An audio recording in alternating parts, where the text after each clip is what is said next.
I am Basant Sahu from भारतीय group of college दूर। आज हम पढ़ेंगे गणित शिक्षण के अंतर्गत भाषा का विकास किस प्रकार से होता है। ठीक है, यानी कि जब हम गणित पढ़ते हैं या गणित पढ़ाते हैं तो उस समय या बच्चे के जन्म के बाद से ही उसमें जो भाषा का विकास किस प्रकार से होता है। ठीक है, और जैसे ही बच्चे स्कूल में आते हैं, शाला में आते हैं, उसके बाद उसमें हम गणित शिक्षण के माध्यम से भाषा का विकास कैसे करते हैं, है ना, इसके बारे में आज पढ़ते हैं। ठीक है, तो आइए हम देखते हैं कि भाषा का विकास गणित शिक्षण में कैसे होता है। ओके, तो हम देखेंगे सबसे पहले कि गणित भाषा का स्तर सामान्यतः जो क्या होता है, गणित और भाषा के बीच का जो संबंध होता है वो मुख्य रूप से 3 भाग में होता है, 3 स्तर पर होता है। ठीक है, सामान्यतः गणित और भाषा के बीच का जो संबंध है वो 3 स्तर पर होता है ना। तो पहला जो स्तर है, जो आपका फर्स्ट स्तर होता है, क्या है फर्स्ट स्तर, कि गणित को समझने की भाषा या गणित को समझाने की भाषा। ठीक है, गणित यहाँ पर लिखिए स्तर, गणित को समझाने की भाषा, है ना। इसका मतलब क्या है, सामान्यतः जब हम स्कूल में बच्चों को गणित समझाते हैं, है ना, तो उस समय जो भी जिस भाषा का हम जो उपयोग करते हैं उसको कौन सी भाषा कहते हैं, आम भाषा कहते हैं। ठीक है, हम बच्चों को गणित सिखाते समय या गणित पढ़ाते समय जिस भाषा का उपयोग करते हैं उसको हम कहते हैं आम भाषा। ठीक है, मतलब जैसे हम बच्चों को क्या करते हैं, क्लास में ही गणित पढ़ाते हैं तो उस समय क्या करेंगे या समझाते समय क्या करेंगे, या जो भी हम बच्चों को अवधारणाएं पढ़ाते हैं, सूत्र पढ़ाते हैं, प्रमेय पढ़ाते हैं, है ना, और जो भी संक्रियाएं पढ़ाते हैं, तो उस समय जिस भाषा का प्रयोग किया जाता है उस भाषा को हम कहते हैं आम भाषा। ओके, तो ये हो गया पर गणित को समझाने की भाषा, मतलब गणित को समझाते समय हम जिस भाषा का उपयोग करते हैं उसको आम भाषा कहते हैं। ओके, तो ये है आपका पहला स्तर गणित भाषा सिखाने के लिए। ठीक है, इसी प्रकार से दूसरा स्तर होता है आपका, क्या है दूसरा स्तर, कि सवाल हल करने की भाषा। सवाल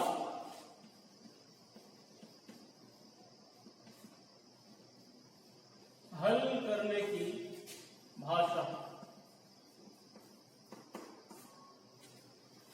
ओके, तो जैसे हम गणित पढ़ाते हैं बच्चों को तो उस समय हम सामान्य रूप से जो भाषा का उपयोग करते हैं, जिसको हम लोग आमतौर पर घरों में भी उपयोग करते हैं, उसको हम, या जिसको बच्चे पहले से सीख चुके होते हैं, उसका हम उपयोग करते हैं, इसलिए हम उसको आम भाषा कहते हैं। लेकिन जैसे ही हम बच्चों को गणित को समझाते हुए किसी भी सवाल को हल करते हैं, ठीक है, जब हम वहां पर सवाल को हल करते हैं तो वहां पर जो लक्ष्य, हमारा जो मेन लक्ष्य क्या होता है कि बच्चों में रोजमर्रा की जो जिंदगी है, जो जीवन है, उसमें आने वाली जितनी भी समस्याएं हैं उसको गणितीय रूप में या गणितीय विचार के रूप में अपनी जो समस्याओं का वो निवारण कर सके।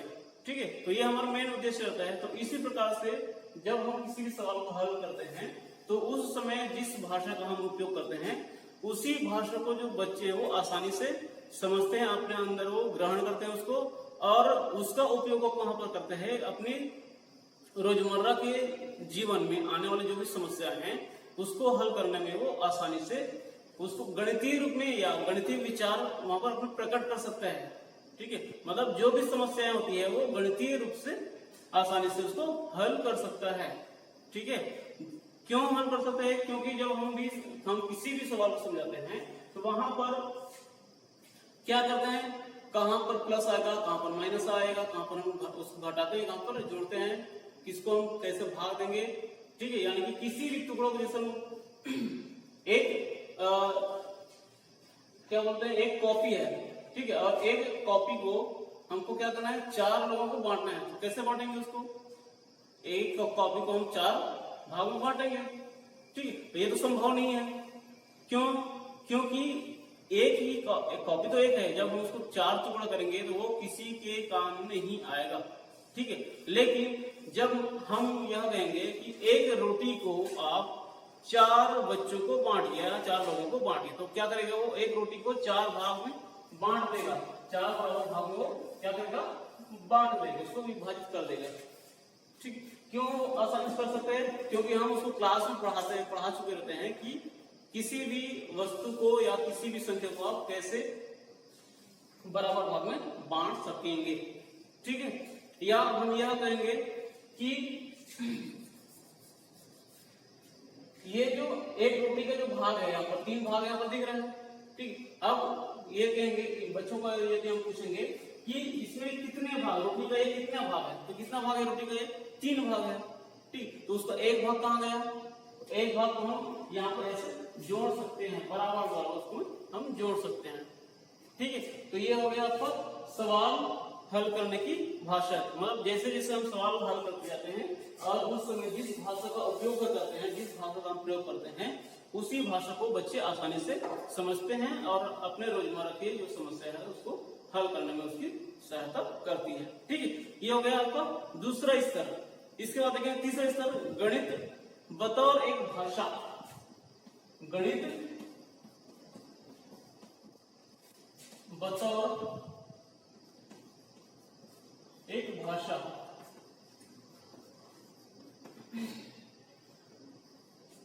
अब जैसे कि हमको पता है कि गणित की अपनी एक भाषा होती है। ठीक है, गणित की अपनी खुद की एक भाषा होती है जिसको हम गणित की भाषा कहते हैं। जैसे कि जोड़ना या कहां पर हम जिस प्रकार के संकेत का उपयोग करते हैं।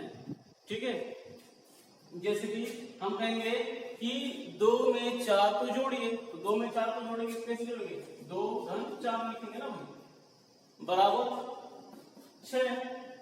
ये हो गया एक गणित भाषा। ठीक है, इसी प्रकार से आप कहेंगे कि 15 में से आप 5 जो वस्तुएं हैं उसको हटा दो। 15 वस्तुएं हैं, उनमें से आपको 4 वस्तुएं हटा देना है। तो आप कैसे करोगे? 15 में से 4 वस्तु को हटाना है, और अब वहां पर हम कौन सा चिन्ह उपयोग करेंगे? ऋण का चिन्ह उपयोग करेंगे, घटाने का। ठीक है, इस प्रकार से क्या हो जाएगा? 11 हम बता सकते हैं उसको। ठीक है, इस प्रकार से हम उसमें गणितीय भाषा का उपयोग कर सकते हैं। इसी प्रकार से यदि हमको कहा जाएगा कि 3 का 4 गुना कितना होगा?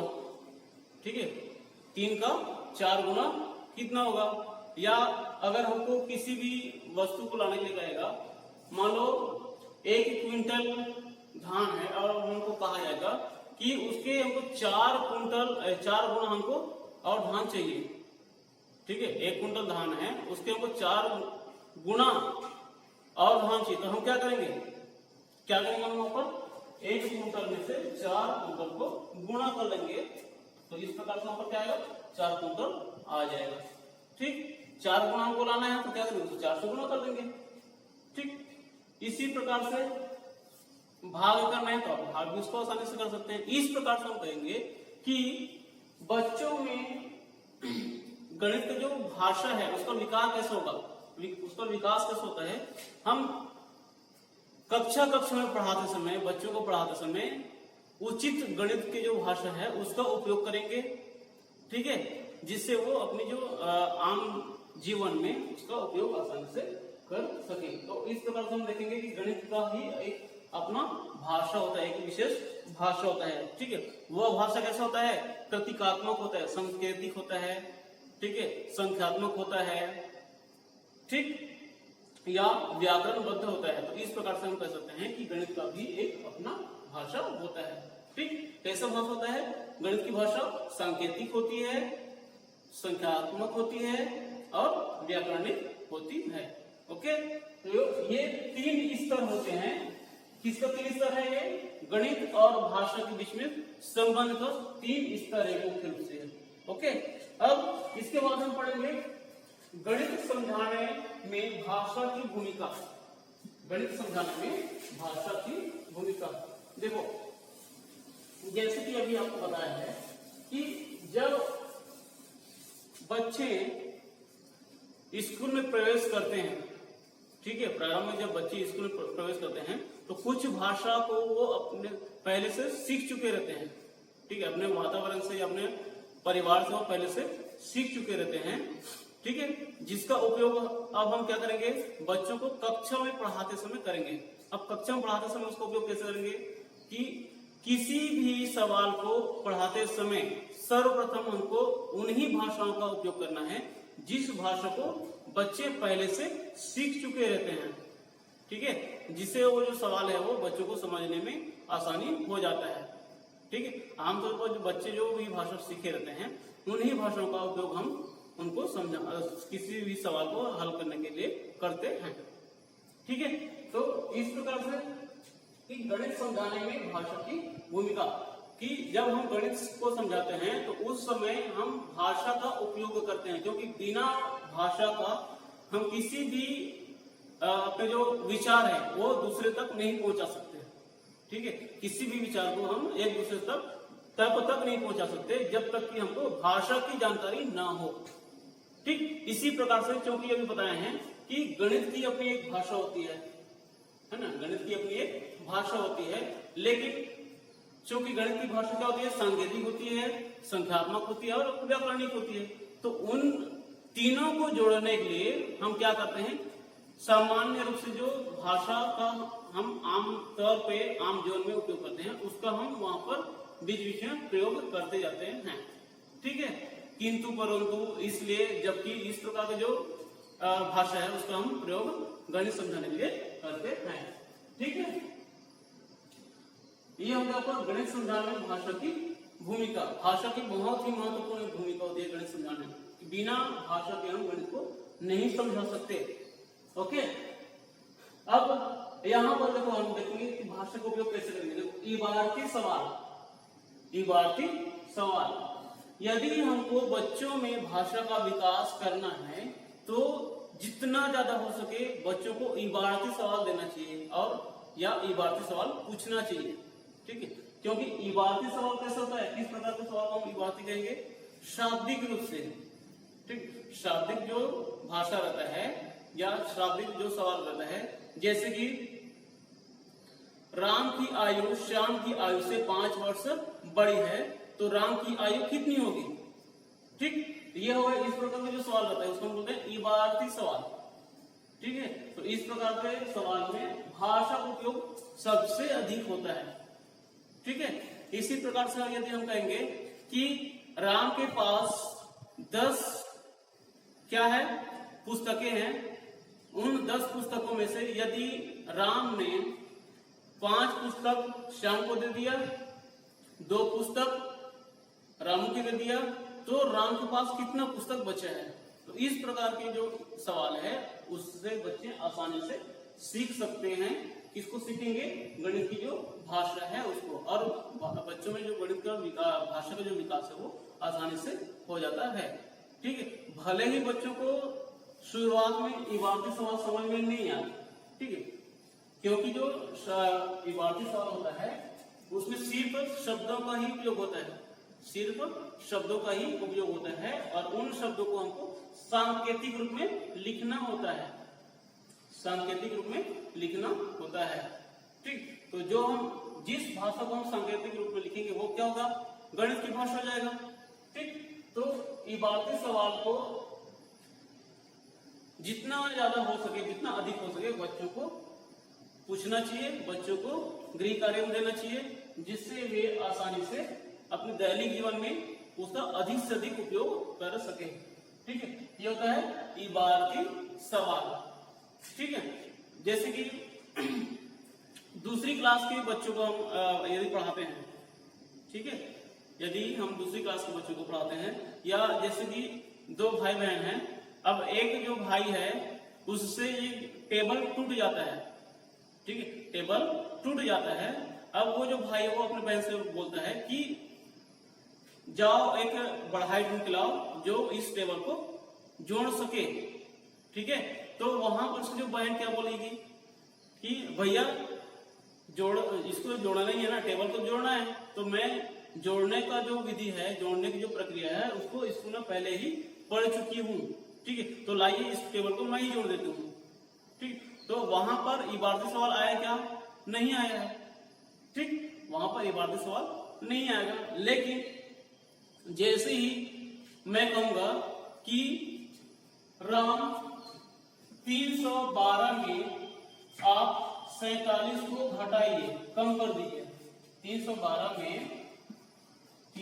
में 47 को कम कर दीजिए। ठीक है, इसको कम करना है, या 312 में 47 कम तो कितना होगा? ठीक, इस प्रकार के एक इबारती सवाल हम बच्चों को दे सकते हैं, है ना। तो ये हो गया आपका इबारती सवाल, जिससे बच्चों का भाषा का जो विकास है वो सर्वाधिक रूप से होती है। ठीक, इसी प्रकार से गणित की भाषा जैसे कि आपको मैं पहले ही बताते आ रहा हूं कि गणित की जो भाषा है कैसा होता है? सांकेतिक होता है। ठीक है, और क्या होता है? संख्यात्मक होता है और व्याकरणिक होता है। तो इसका हम प्रयोग, गणित की जो भाषा है उसका प्रयोग हम सभी जगह कर सकते हैं। ठीक है, जैसे कि हम अलजेब्रा पढ़ाएंगे, है ना, अंकगणित पढ़ाते हैं, तो वहां पर भी हम गणित की भाषा का उपयोग करेंगे। ठीक है, बीजगणित पढ़ाएंगे तो भी हम गणित की भाषा का प्रयोग करते हैं। तो जितने भी हम भाषा पढ़ाते हैं, जितने भी हम सवाल पढ़ाते हैं, जितने भी हम गणित पढ़ाते हैं, वहां पर गणित की भाषा का ही उपयोग करते हैं। ठीक है, मुख्यतः इस प्रकार के सवालों पर, ठीक, जिसको हम गणित की भाषा कहते हैं। ठीक है, समझ में आया यहां तक का?